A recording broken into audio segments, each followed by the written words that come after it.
Mga puso, masobra naman 10,000 ka mga magpamilya apektado sa malapnagon nga pag-ulan kag pagbaha sa probinsya sang Negros Occidental. Samtang ospital sa Bago City ginbaha man.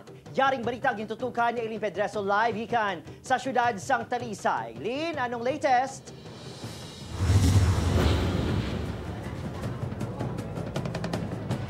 Adrian, amat-amat na nga nagsubside ang baha apang padayon sa gihapon nga may eksperyensyahan ang malaka-laka nga pag-ulan sa Negros Occidental. Halos hindi nakit-ano ng pila ka mga talamnan sa Bago City bangod sa wala untat nga pagbubo sang ulan. Ang mga pananom nagalutaw na sa tubig baha. Kanugon sa mga pananom na mo sa likod nagkalaanod. Nag-awas man ang baha sa mga karsada nga nangin perwisyo sa mga motorista kag mga residente. Budlay gid sibong dapat may dump truck lamang kasulod sa pa-crossing Amatis, pabusay.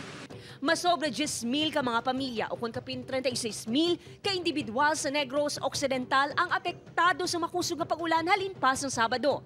Sa reports ng Provincial Disaster Management Program Division, ang mga lugar sa ikaapat nga distrito ang labing nga naapektuhan.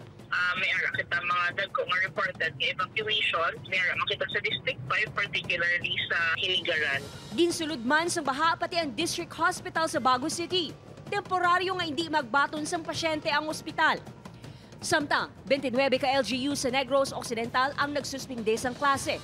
Kag-anom naman ka LGUs ang nagsuspinde sang government offices bangod sa malain nga tiyempo.